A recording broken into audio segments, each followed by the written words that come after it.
Fights for the Flag by W. H. Fitchette. London, Smith, Elder & Co., published 1912. Read by Cody, author of Auke-wingeke-tawso, The Circumstances and Services of Charles Michel de Langlade.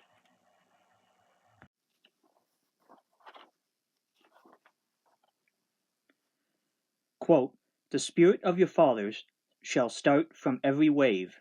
For the deck, it was their field of fame, and ocean was their grave. Where Blake and mighty Nelson fell, your manly hearts shall glow, as you sweep through the deep, while the stormy winds do blow, while the battle rages loud and long, and the stormy winds do blow." End quote, by Campbell. A spectator standing on the wind-blown summit of Beachy Head on the afternoon of May 19, 1651, would have looked down on the great historic scene. In this famous strait beneath, some 60 great ships were engaged in a fiery wrestle of battle, and the sullen, deep-voiced roar of their guns rolled from the white English cliffs across the strait to the dunes of Calais, faintly visible through the grey haze. But the fleets engaged were in point of numbers strangely ill-matched. Running westward past the Downs before a fresh breeze came a great Dutch fleet of 50 ships, under the flag of Van Tromp, the most famous of the Dutch admirals. Beating up to eastward to meet them was an English fleet of 15 ships under Blake, who was in no sense a seaman, but who comes next to Nelson himself in the greatness of his sea exploits. It is easy to picture the scene: the antique-looking ships, short-bodied, high-sterned, snub-nosed, the bowsprits thrust up in a sharp angle, and carrying a tiny mast with a square sail at its extremity. A modern seaman would gaze amazed at the spectacle of a 17th century fleet, luffing clumsily into line or trying to claw to windward. And yet, the fighting quality of these clumsy fleets was of a very high order. These Dutchmen, heavy-footed, solid, grim, were in the 17th century, to use the phrase of a French writer, quote, "the Phoenicians of the modern world, the wagoners of all seas." End quote. They were the commercial heirs of Venice. The fire of their long struggle for freedom had given to the national character the edge and temper of steel. They had swept the Spanish flag from the seas. The carrying trade of the world was in their hands. They fished in all waters, traded in all ports, gathered the wealth of the world under all skies, and as far as marine qualities were concerned, might almost have been web-footed. Holland today is a land without ambition, comfortable, fat, heavy-bottomed. In the middle of the 17th century, Holland proudly claimed to be the greatest naval power in the world, and by daring seamanship, great fleets, famous admirals, and a world-encompassing trade, it went far to justify that boast. Great Britain had just finished her Civil War, and the imperial genius of Cromwell was beginning to make itself felt in foreign policies. The stern and disciplined valor of his Ironsides that triumphed at Naseby and Worcester was being translated into the terms of seamanship. The Commonwealth served by Cromwell's sword and Milton's pen and Blake's seamanship was not likely to fail in vigor by sea or land.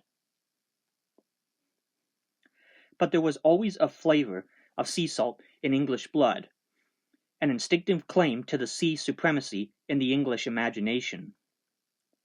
England in 1652, released from civil strife, was feeling afresh that historic impulses and the challenging of the Dutch naval superiority. The Commonwealth claimed to inherit that ancient patronymy of English kings, the sovereignty of the narrow seas, and the right in these waters to compel all foreign ships to strike the flag or lower the topsail in the presence of a British ship. Behind that question of sea etiquette lay the whole claim to naval supremacy and the trade of the world. That fight off Dungeness on the May afternoon nearly 250 years ago was really the beginning of the struggle betwixt the two maritime republics for the mistress ship of the seas. To quote Hannay, quote, "The greatest naval power of the day and the greatest naval power of the future," quote, were measuring their forces in the tossing lines of the narrow seas. In this first great naval fight, Blake showed an individual daring like that of Collingwood when he bore down, far ahead of his column, on Villeneuve's far-stretching line at Trafalgar. In his ship, the James, that is, he outsailed his squadron and met alone Van Tromp's compact line, with its swift following jests of flame and blasts of thunder as each ship in turn bore up to rake the British admiral. But Nelson himself never showed swifter decision or cooler daring as a leader than did Blake when he unhesitatingly led his 15 ships to meet Van Tromp's 50. It is true that a British squadron of 9 ships under Bourne, a gallant sailor, was lying in the Downs, and Blake, no doubt, calculated that the mere thunder of the engagement would quickly call upon Bourne's ships to fall on Van Tromp's rear. And this was exactly what happened. But this does not make any less splendid the courage with which Blake, with 15 ships, faced the Dutch fleet of more than twice his own numbers, and led by an admiral of Van Tromp's fame and genius. For 4 hours the thunder of the battle rolled over the floor of the sea. Dutchmen and Englishmen fought and died with stubborn courage under the drifting smoke clouds, and the two fleets, a jungle of swaying masts and short-torn sails, with all the tumult of their battle, drifted slowly westwards.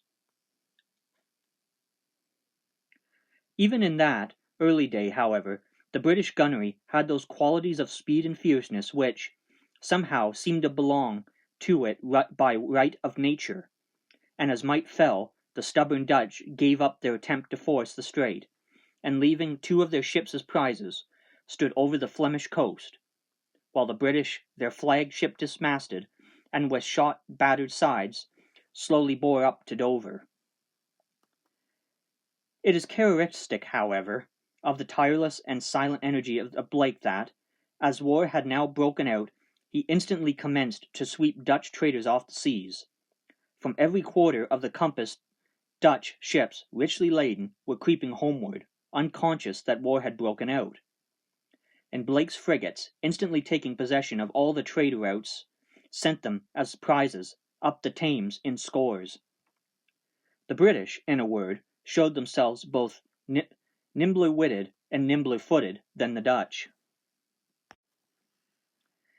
In his famous lyric, Campbell links Blake with, quote, "mighty Nelson," end quote, and in point of fame and character, Blake is not unworthy to stand beside him with whom Tennyson calls, quote, "the greatest sailor since the world began," end quote. And yet Blake was not, in any technical sense, a sailor. He was 50 years of age before he put foot on a man-of-war, and he stepped without interval from being colonel of foot to being admiral of the fleet. Early in 1649, Parliament undertook to recognize the fleet, and it issued a commission to 3 colonels, of whom Blake was one, to be, quote, "admirals and generals of the fleet now at sea," end quote. An admiral in top-boats and spurs seemed sufficiently absurd to the modern imagination. But in sea tactics of the 17th century, the men who fought the ship, the men who sailed it, were totally distinct.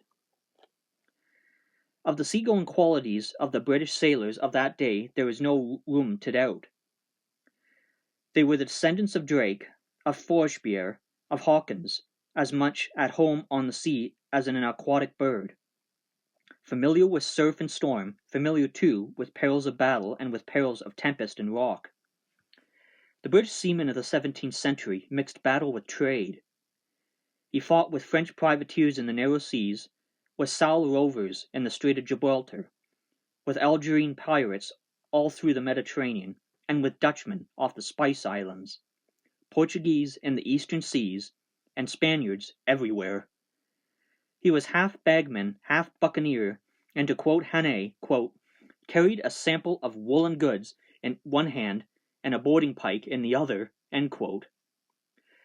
Macaulay says the fleet of that period was that, quote, the gentlemen were not sailors, and the sailors were not gentlemen, end quote. No doubt the British seaman of 1650 was a rough-looking figure, with tarry hands and weather-battered face. But he had a touch of the simplicity of a child behind his roughness, and in resource, in fortitude, and in practical seamanship he has never been surpassed. Now an infantry colonel or a major of horse, suddenly, by drop of official ink, transmuted into an admiral, he had no doubt some absurd limitations. He had to direct maneuvers of fleet when he scarcely knew larboard from starboard. He did not know the very alphabet of sea dialect. It is said that Monk, who was another, quote, admiral in spurs, quote, in the middle of an action, sent a shout of laughter round his own decks by giving the order, quote, wheel to the left, end quote. But these Commonwealth veterans, suddenly sent afloat, were hardily, daring, and in some cases brilliant soldiers. And they soon learnt to maneuver fleets as they used to deploy battalions. They brought, indeed, some useful soldiery traditions into marine use, order, discipline, close fighting, hard hitting. A French writer, less than 20 years afterwards, wrote, quote, nothing equals the beauty order of the English at sea. Never was a line drawn straighter than that formed by their ships. Thus they bring all their fire to bear upon those who draw near them. They fight like a line of cavalry, which is handled according to rule, whereas the Dutch advance like cavalry whose squadrons leave their ranks and come separately to the charge. End quote. It can hardly be doubted that Cromwell's soldier admirals carried something of the steadfast discipline and terrible fighting power of the famous Ironsides into the naval tactics of their day.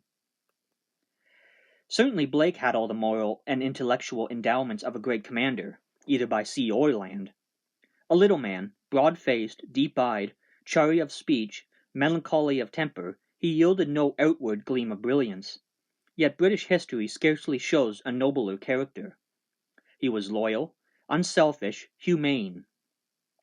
He pressed the indefatigable art that makes the true leader, a spell that his own men trust in him and believe he could never fail, and be willing to charge with him against any odds.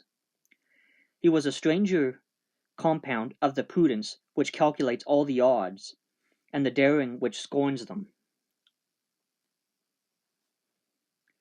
Courage in him spoke with gentle accents and looked through quiet eyes, and yet it was as swift as Nelson's, as heroic as Ney's, as cool as Wellington's. And the keynotes of Blake's character was that magnificent word, duty, which Nelson spelt out with many colored flags to his fleet on the morning of Trafalgar, and which Henry Lawrence chose as his epitaph at Lucknow. The story of Blake's deeds is worth telling, if only for the sake of showing British use from what stock they are sprung, and what great traditions they inherit.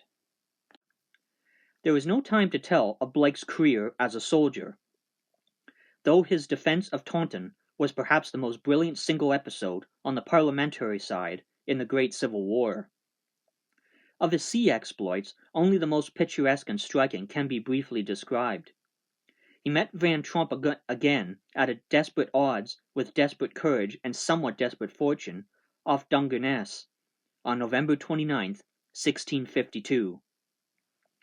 The Dutchman had some 80 ships, Blake less than 40, but Blake had discovered the secret which Nelson rediscovered afterwards, that the British sailor fights to best advantage at close quarters, while the Dutch, like the French in the Revolutionary War, fired at the mass of the enemy. Blake taught his men, as Hawke and Nelson taught theirs, to fire at the hull. In the wrestle off Dungeness, therefore, the Dutch suffered more damage than the British, but won the triumph that belongs to overwhelming numbers. And it was after this combat that, according to a popular but utterly unfounded tradition, Van Tromp sailed through the narrow seas with a broom at his masthead. Blake and Van Tromp had their final trial of strength in the famous 3 Days' battle off Portland in February 1653. Van Tromp, with a fleet of 73 men of war, was conveying some 200 merchant ships to Dutch ports. Blake, with about 70 men of war, sighted them coming up the channel before a strong wind, far-stretching continent of swaying masts and bellying sails. Blake, with the Red Squadron, lay directly in the enemy's path. Penn, with the Blue Squadron, was 5 miles to the south. Monk, with the White Squadron, was nearly 10 miles to leeward. Blake, however, with his 12 ships, bore steadily upon the attack, and round this tiny cluster of British ships Van Tromp's great vessels closed as a pack of wolves might gather round a handful of sheep. There was nothing sheep-like, however, in Blake's squadrons. The roar of the guns rolled in one sullen, sustained wave of sound over the sea, and fast as the Dutchman shot, still faster and more fiercely did Blake's men reply. Monk and Penn, who saw their commander-in-chief apparently swallowed up in the mass of hostile ships, beat furiously up to join in the fight. The close and desperate fighting told sorely on both sides. 100 men were killed or wounded on the British admiral's flagships. Its masts were gone, its hull little more than a wreck, and other ships of his squadron were in little better condition. But of the Dutch ships, 1 was burnt, 1 blown up, and 7 taken or sunk. Night by this time had fallen. Van Tromp swept past the British line. A fine tactician threw his own fleet into a half-moon formation, with the huge convoy held in its embrace, and steadily drifted, a great island of canvas, along the French coast. But at daybreak the English, bringing the wind with them, were thundering on the Dutch rear, and striving fiercely to pierce their line. All day long the fleet ran, with the tumult and roar of battle eastwards. The advantage was slightly with the British, and the Dutch rear admiral's ship was captured. The Dutchman, however, according to Penn, is never so dangerous as when he is desperate, and never was sterner fighting than that on that historic Sunday. When the next day dawned, Tromp, still holding his steadfast half-moon formation, was bearing up from the shallows of Calais the inexorable Blake, with loud bellowing guns thundering on his rear. One Dutch captain, grappled on each side by an English ship, set fire to his own vessel, that the 3 might sink together. The British, however, drew off and left the Dutchman to blow up in solitude. At last, Penn, with a cluster of his faster ships, broke through the stubborn line of the Dutchmen, and when Sunday night fell, the British frigates were ravaging like wolves amongst the helpless merchantmen. During the night, Van Tromp gave his captains orders to scatter, and when day broke again, the Dutch ships had disappeared, or were discoverable only as tips of vanishing sails upon the sea rim. That great 3 days' fight off Portland, a stupendous action, as Clareton calls it, was a turning point in the long duel for the sovereignty of the seas betwixt Great Britain and Holland. In 1654-55, Blake sailed with a powerful fleet for the Mediterranean. Cromwell had demanded from Spain the right to trade with America and the exemption of Englishmen from the jurisdiction of the Inquisition. For Cromwell's foreign policies were of a daring temper. Quote, "I will make the name of Englishman," end quote, he said, quote, "to be as much dreaded as ever was the name of Civis Romanus." End quote. Blake's commission was, in general terms, quote, "to see that the foreigners do not fool us." End quote. Blake extracted from the Duke of Tuscany, and even from His Holiness the Pope, solid sums in compensation for wrongs done to British commerce. He visited Tunis, then, as in Lord Exmouth's time, the torment and scandal of the civilized world, and his performance anticipates and outshines even Exmouth's great deeds in Algiers 150 years later. Finding negotiation useless, Blake, on April 4th, led in his ships, anchored within half-musket shot of the Dey's batteries, and opened a terrific fire on them. 9 great ships of war lay within the harbor. When the cannonade was at its height, Blake lowered his boats, manned each with a picked crew, and sent them into the fire of the Dey's ships.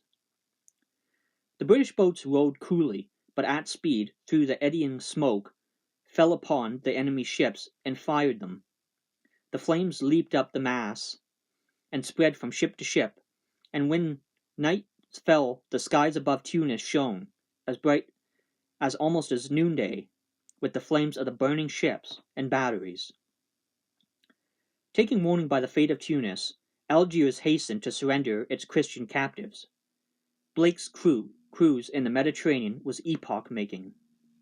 Clarendon, speaking of the fight at Tunis, says that Blake, quote, first taught British sailors to despise castles on shore, end quote, and that is true. But Blake first carried the British flag as a symbol of terror and power round the Mediterranean ports and established in the great Midland Sea a supremacy which has never been lost since. His cruise, indeed, marks that assumption of what may be called the police of the seas, which Great Britain has ever since maintained. Blake's object next was to strike at the Spanish plate ships. The great galleons creeping eastward to Spain, with their freight of sugar and dyewood, of quicksilver and precious stones, of gold and silver and pearls, fed the financial strength of Spain. To cut them off was to snap all the sinews of its strength at a stroke. Blake, through most of 1655-56, was blockading Cadiz and watching for the plate ships to heave in sight from Santa Cruz. For a great fleet to keep the sea through the winter was, at that period, a thing undreamed of. Yet, practically, for 27 months, in spite of scurvy and tempests, Blake maintained his iron blockade of Cadiz.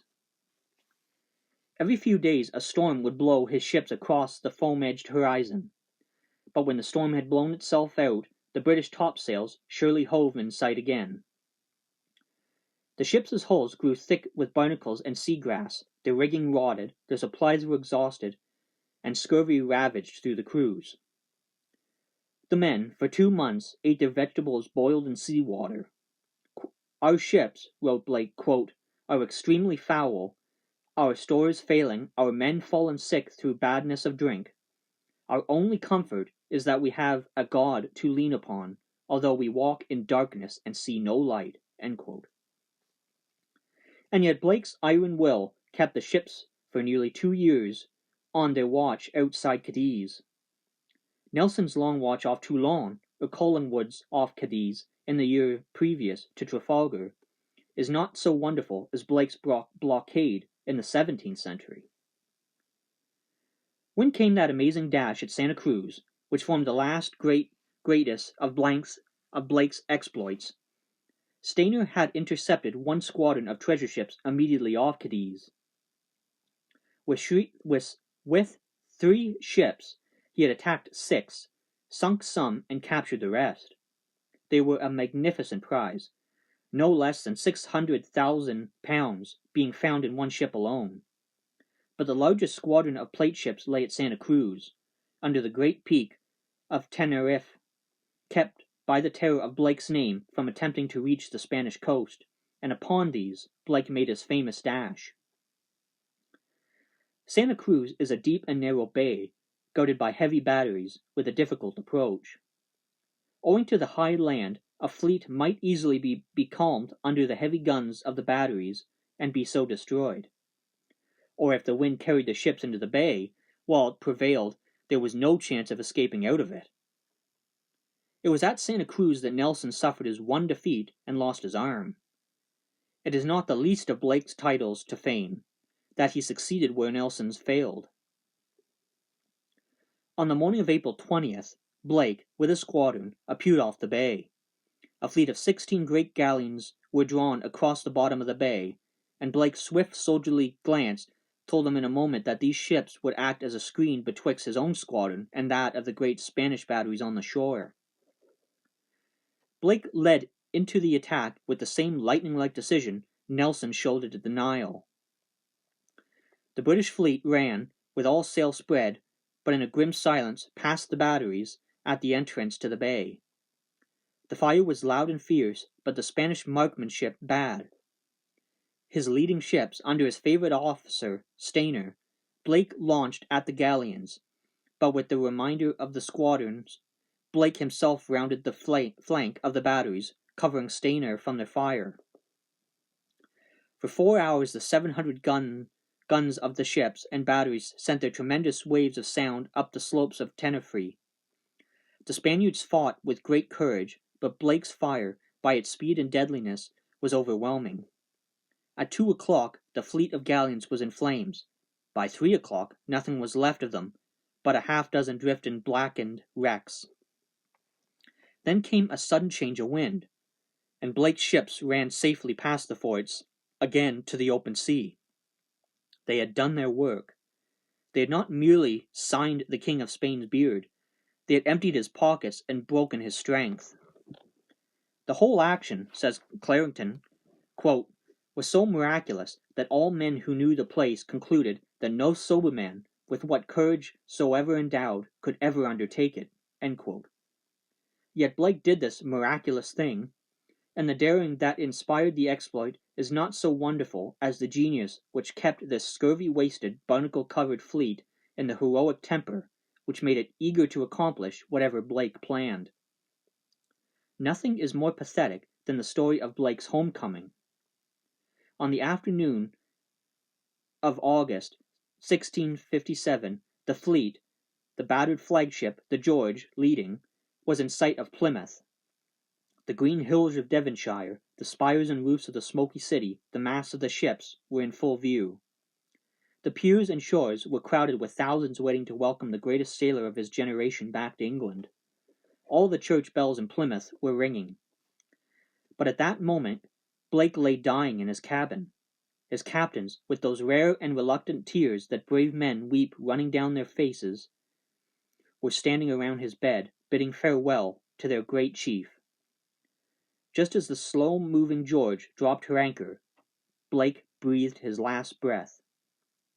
Never has England had a braver, a less selfish, a more simply and nobly loyal servant. His corpse was rowed by sailors up the Thames, carried in state to Westminster Abbey, and laid in Henry's chapel, the noblest bit of human dust in even that mausoleum of kings. It is one of the things to be remembered against Charles II that after the Restoration he had Blake's bones dragged from their resting place and cast into some nameless grave. The English monarch, however, who sold Dunkirk and filled his pockets with French gold, could hardly be expected to respect, or even to understand, Blake's fame. Perhaps, indeed, the fame of the noblest and bravest of English sailors was a secret sting to the conscience of the worst of the English kings. End of chapter 1.